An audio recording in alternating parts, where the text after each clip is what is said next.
요한계시록에 대해서 함께 살펴보며 은혜를 나누려고 합니다.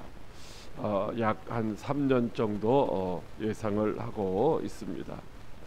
자, 그렇다면 이 요한계시록은 도대체 우리에게 어떤 의미를 주는 책인가라고 하는 것입니다. 이 요한계시록은 어떤 사람들에게 꼭 필요한 것인가, 또 우리에게는 어떤 의미가 있는가를 같이 한번 살펴보려고 합니다. 요한계시록은 이제 많은 사람들에게 매력적인 매료를 주는 책이기도 하면서 또한 논란을 일으키는 책이기도 합니다. 기독교 역사 2000년 역사 속에서 이 요한계시록이 많은 사람들에게 이제 논란을 일으키고, 그래서 이단에 빠지게 하는 경우도 많이 있었던 것이죠. 성경은 전체적으로 66권인데 성경의 그 마지막 그 66번째의 책인 이 요한계시록, 하나님이 왜 우리에게 이 책을 주셨을까라고 하는 것입니다.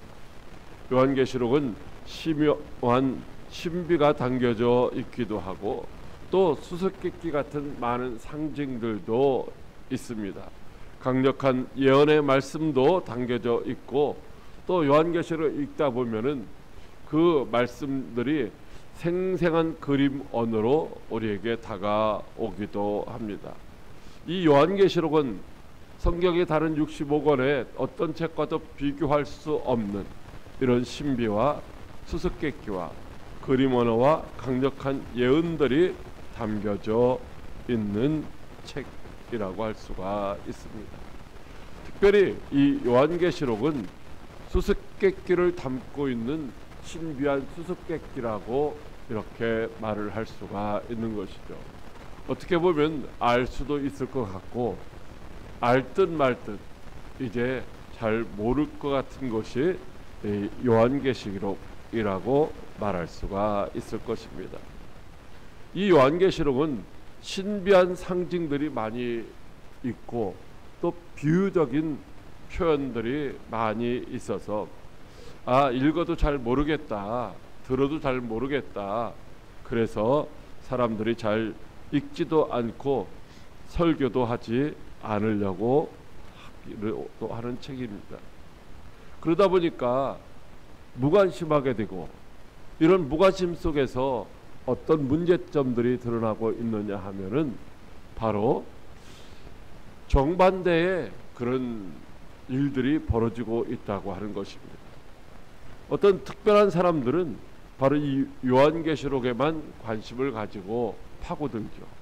그런데 숲을 못 보고 그냥 나무만 보면서 잘못된 그런 해석을 하게 되기도 합니다. 다시 말하면 세부 사항에만 지나치게 집착을 하다가 광신적인 신앙의 형태를 갖기도 합니다. 그래서 이 요한계시록에 몰두된 사람들이 많은 이단에 빠지게 되는 것이죠. 어떻게 보면은 이 요한계시록을 이단의 전유물이라고 말할 수도 있다라는 것입니다. 그래서 요한계시록을 잘못 해석해서 주님이 오신다고 하는 그 재림의 날짜를 미리 정하기도 하고, 시한부 종말론에 빠져서 이제 현세를 부정하는 잘못된 삶을 선택하는 그런 사람들도 있게 되는 것을 보게 됩니다. 또 최악의 경우 바로 이단 사이비의 사탄적인 작태를 우리가 보게 되는데, 바로 오늘날 우리가 자주 볼 수 있는 가정을 파괴시키고 또 인격을 파괴시키는 이단에 빠지게 되는 그런 경우가 많이 있다라는 것입니다. 특별히 이 신천지와 같은, 혹은 하나님의 교회와 같은, 여호와의 증인이나 통일교나 다 이런 부분들이 대부분 요한계시록을 자기들의 입맛에 맞도록 그렇게 아전인수격으로 해석을 해서 요한계시록을 왜곡시키고 변질시키며 자기들의 거짓 교리를 만들어 내고 있다라고 하는 것입니다. 그런데 안타깝게도 이 요한계시록의 이런 잘못된, 변질된, 왜곡된 해석을 많은 사람들이 그냥 따라가고 있다는 거죠. 우리가 보면은 정말로 말도 안 되는 이야기인데도 불구하고 많은 사람들이 미혹되어서 정말 그럴까 하고 자신의 삶을 이제 거기에 올인하는 경우도 보게 됩니다.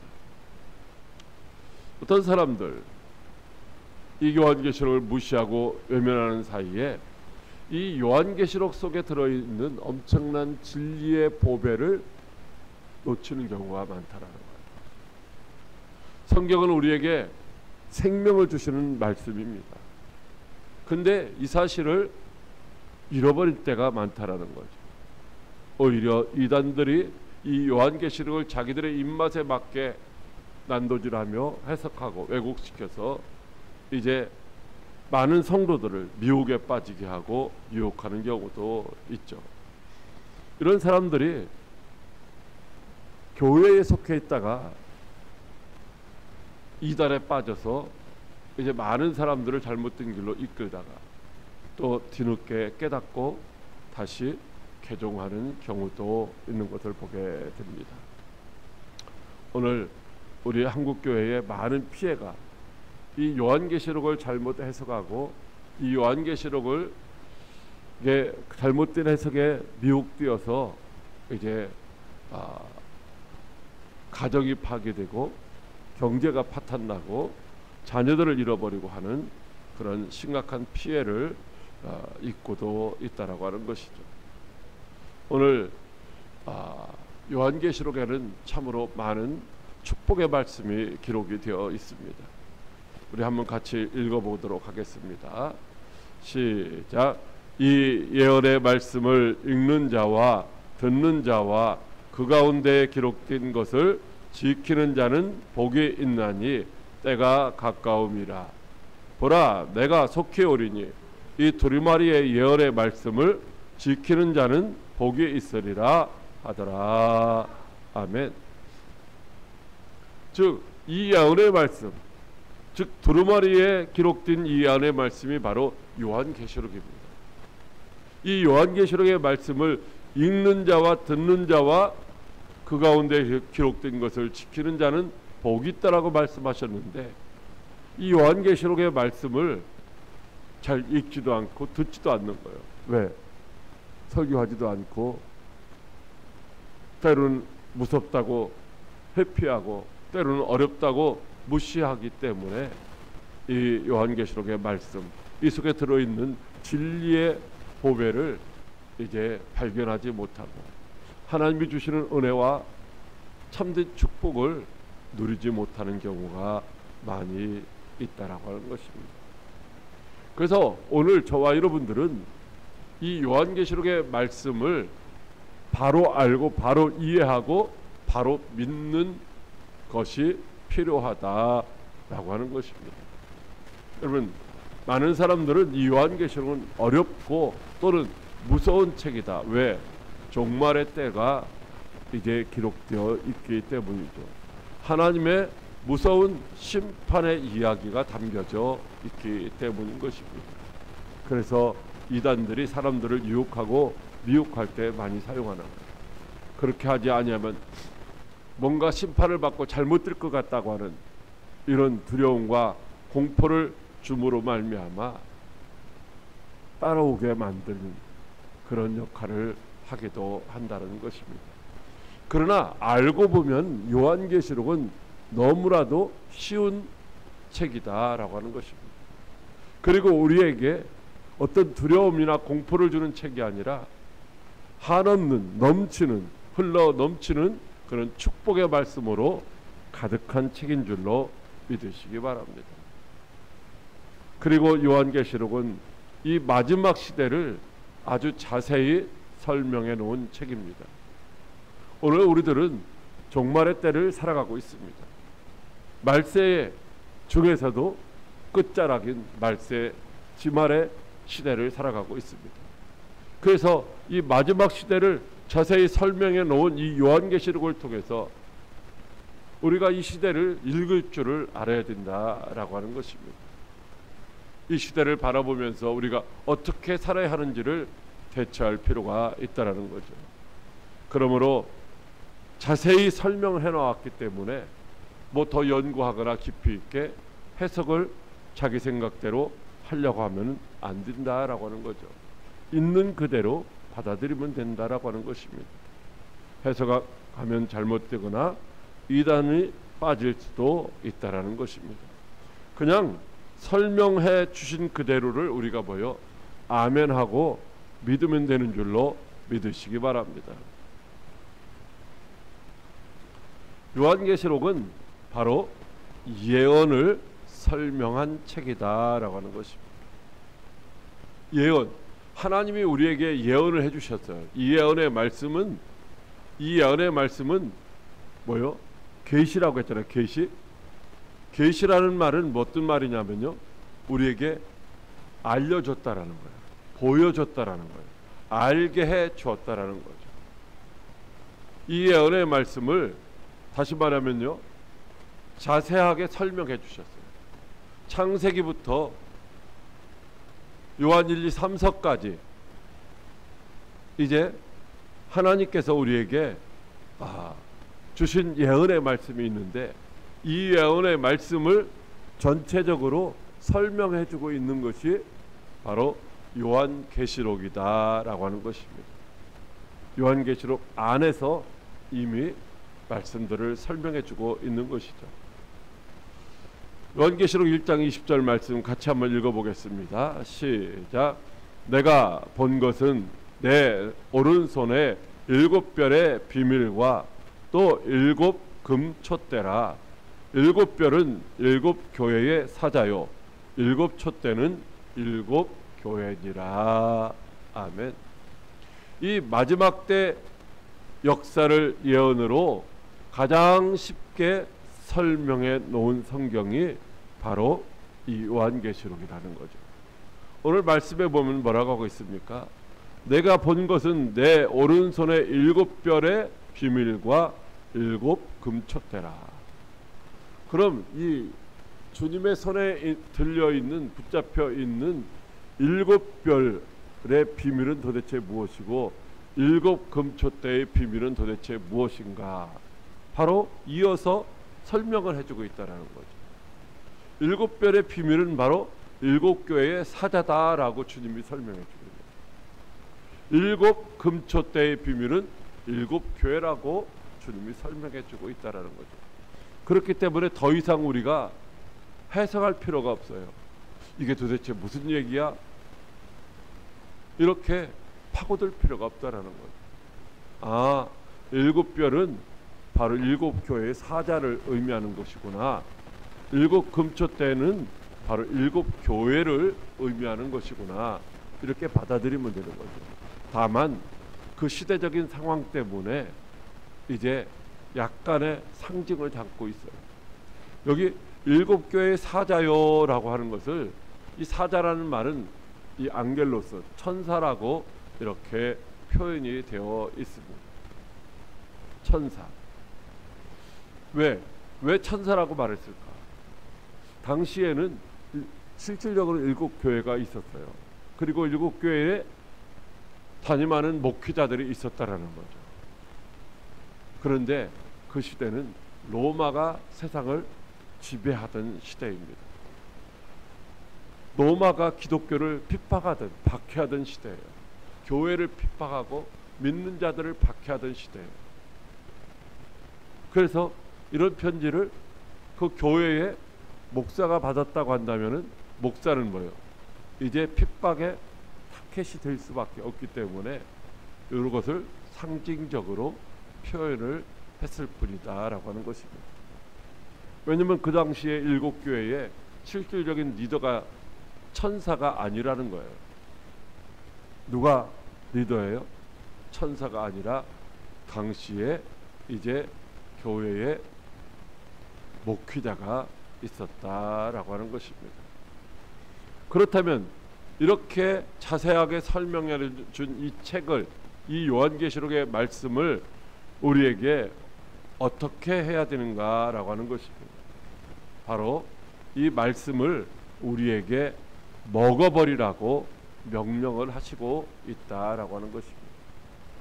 요한계시록 10장 9절로 10절 시작. 내가 천사에게 나아가 작은 두루마리를 달라 한즉 천사가 이르되 갖다 먹어버리라. 내 배에는 쓰나 내 입에는 꿀같이 달리라 하거늘 내가 천사의 손에서 작은 두루마리를 갖다 먹어버리니 내 입에는 꿀같이 다나 먹은 후에 내 배에서는 쓰게 되더라. 아멘. 여러분 뭐라고 하고 있어요? 먹어버리라는 거. 먹어버리라. 이 먹어버리라고 하는 이 말씀의 의미는 도대체 뭘까? 아니 이 두루마리 이 책인데 이걸 어떻게 먹을까? 먹어버리라고 하는 것은 무엇을 의미하고 있느냐면요, 이 헬라어로 카데스티오라고 하는 단어인데 그건 먹어치우다 라고 하는 그런 의미를 가지고 있는 단어입니다. 즉 먹어버리는 것은 그 책의 내용 전체를 소화하는 것을 의미하고 있는 것입니다. 그냥 받아만 놓고 있는 것이 아니라 그 내용을 읽고 또 읽고 듣고 또 듣고 해서 그 내용 전체를 소화하라라고 하는 거예요. 먹어버리는 것은 바로 영혼 속으로 열심히 성취하는 것이다 라고 하는 것입니다. 그냥 우리가 듣고 지식적으로 아는 것이 아니라 내 마음에 새기고 내 영혼의 양식으로 삶아라 라고 하는 것입니다. 먹어버리라는 말은요, 다시 말하면요, 우리의 입으로 내 영혼이 그 말씀을 통해서 살아나도록 힘을 얻도록 계속해서 선포하라는 것입니다. 여러분 소가 이제 여물을 먹으면 어떻게 해요? 한번 먹고 마는 것이 아니라 그것을 다시 꺼내가지고 되새김질을 하는 것처럼 우리 하나님의 말씀을 듣고서 끝나는 것이 아니라 그 말씀을 계속해서 내 입으로 선포하라는 거. 선포.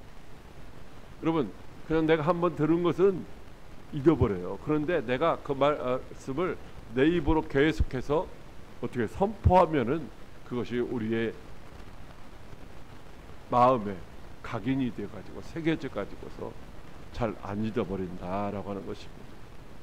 다시 말하면 우리가 음식을 어떻게 해요? 먹어야 육체가 사는 것처럼 말씀을 먹어야 내 영혼이 산다라고 하는 것입니다. 결국은 이 말씀은 어떤 말씀이냐?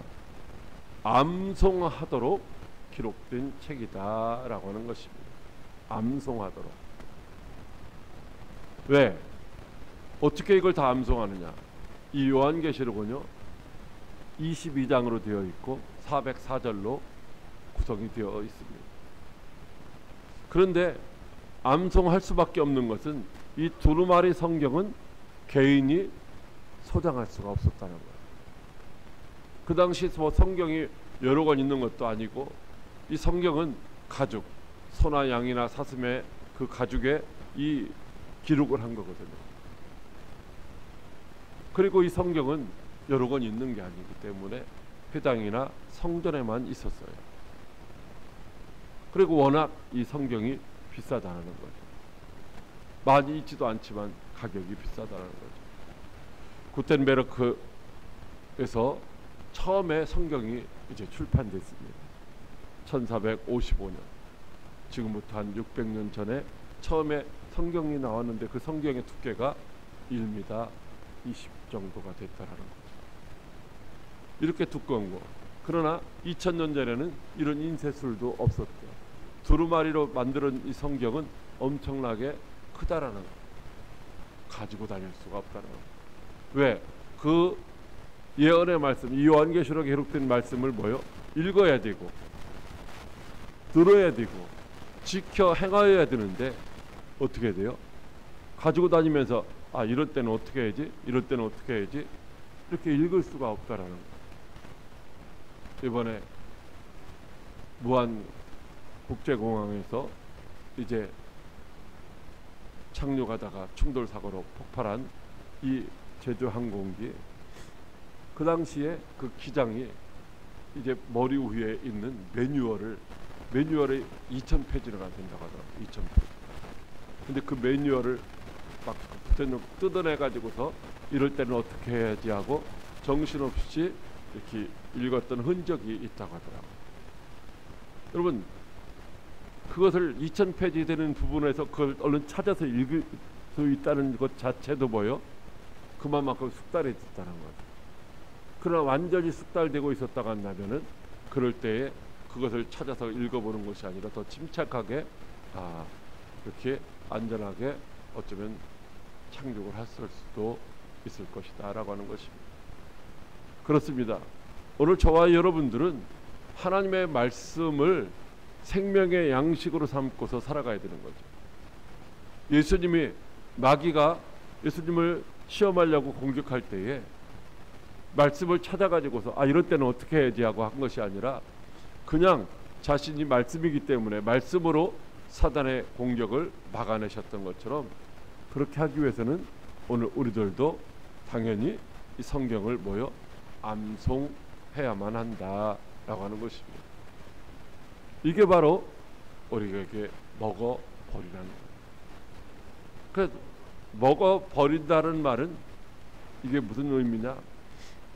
완전히 소화시키라는 거. 완전히 남기지 말고 조금만 보다가 마는 게 아니라 처음부터 끝까지 이해하고 소화시켜서 언제든지 우리가 살아가는 삶의 현장에서 악한 거 원수마귀 사탄이가 우리를 공격할 때마다 이게 내가 입은 전신갑주가 뭐예요?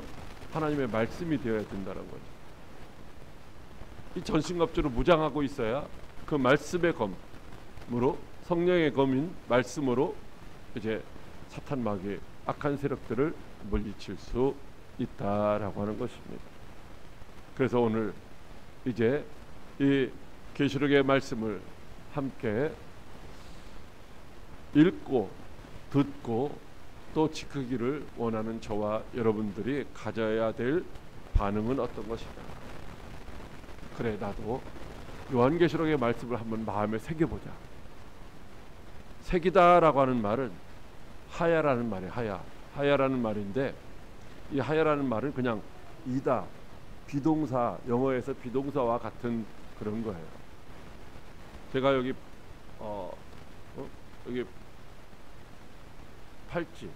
팔찌를 끼고 있는데 엘로힘, 하야, 핫다바르. 이게 뭐냐면 엘로힘은 하나님이고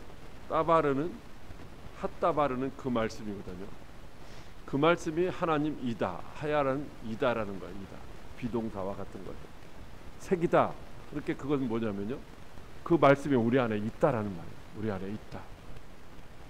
그래서 언제든지 꺼내서 쓸 수 있도록 하라는 거예요. 언제든지 꺼내 쓸 수 있도록. 필요할 때. 어디 있는지 몰라서 막 찾는 것이 아니라 내가 필요할 때에 우리에게 뭐요? 우리 집에 쌀이 있다. 그러면 쌀이 어디 있지 하고 찾지 않잖아요. 뭐 그릇이 있다. 그러면 그 그릇을 막 찾으려고 하죠. 어디 있는지 알고 가서 쓴단 말이죠. 돈이 있다. 어디다 내가 놓은지 알아서 그 돈을 쓰는 거예요. 그것처럼 말씀이 있다라는 말이 말씀을 새겼다라는 거예요. 오늘 저와 여러분들은 그렇게 할 수만 있으면 이 요한계시록의 이 말씀들을 다 처음부터 끝까지 이해를 하고, 다 암송은 못하더라도 이해를 하고, 또 할 수 있으면 중요한 구절들은 암송하려고 애쓰고 힘쓰는 그런 노력이 필요할 줄로 믿으시기 바랍니다. 물론 이 말씀은요, 참 달고 오묘한 말씀이에요. 그러나 이 암송하기는 참 힘들고 어려워서 어떻게 보면 이제 배에서 쓴 거와 같은 힘들고 어려운, 또 지키려고 하면은 힘들고 어려운, 이 말씀을 선포하려고 하면은 힘들고 어려운 그런 여정도 따른다라고 하는 것입니다. 그럼에도 불구하고 요한계시록의 말씀은 저와 여러분에게 복이 되는 말씀이고 우리에게 참 소망이 되는 말씀이고 어떤 환난과 고난 가운데서도 이 말씀을 통해서 우리가 넉넉히 이기고 인내하며 승리할 수 있는 말씀인 줄로 믿으시기 바랍니다. 그러므로 이 말씀을 여러분 잘 먹어 마음에 새기고 그래서 그 말씀이 지도하고 인도하시는 대로 순종해서 여러분들의 남은 생에 승리하는 복된 삶의 주인공들이 다 되시기를 주님의 이름으로 축복합니다.